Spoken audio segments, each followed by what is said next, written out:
মদন মিত্রকে ৭.৫ ঘন্টা ইডি জিজ্ঞাসাবাদ করল। কামারহাটি পুরসভায় নিয়োগে বেনিয়মের অভিযোগ, ১২৫ জনকে নিয়োগে বেনিয়মের অভিযোগ, চাকরি দেওয়ার বদলে টাকা নেওয়ার অভিযোগ। অয়নশীলকে জিজ্ঞাসাবাদে তথ্য পায় ইডি বলেই সূত্রের খবর।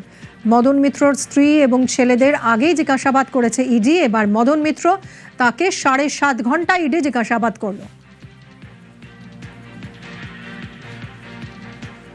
ওদের যা যা প্রশ্ন ছিল আমি সমস্ত প্রশ্নের উত্তর দিয়েছি, মুখে বলেছি এবং লিখিতভাবে দিয়েছি।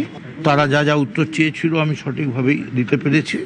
আমি পুরোপুরি কোঅপারেট করেছি এবং যা যা ইনফরমেশন ওরা চেয়েছেন আমি সবটাই অ্যাজ এ হোল ক্যাটাগরিক্যালি দেওয়ার চেষ্টা করছি। কোনোভাবেই I am not associated with any corruption, এবং আমার to the best of my knowledge and belief যে আমার ফ্যামিলিরও কেউ যুক্ত নয়, যদিও তারা সবাই আলাদা থাকে, তাদের আলাদা আলাদা ব্যাপার।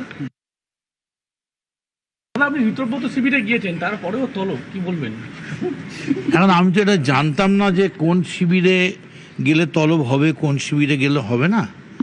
আমি এইটুকুন জানি, আমি মদন মিত্র সজ্ঞানে স্ব ইচ্ছায় সেন্ট্রাল এজেন্সি, গভর্নমেন্ট এজেন্সি আমায় ডেকেছে, আমি এসেছি এবং তারা যা যা কোঅপারেশন আমার থেকে চেয়েছে সেই কোঅপারেশন আমি সম্পূর্ণ।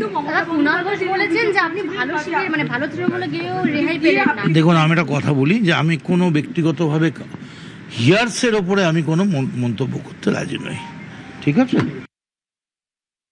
প্রশংসা নিন্দায় কিছু যায় আসে না, যে যা কর্ম করেছে তার ফল ভোগ করতে হবে। উনি যদি অন্যায় না করে থাকেন ভয়ের কোনো কারণ নেই। আর এই যে অপরিসীম দুর্নীতি পশ্চিমবাংলায় রন্ধ্রে রন্ধ্রে, তার মধ্যে যে যুক্ত থাকবে সবাইকে বিচারের সামনে আসতে হবে।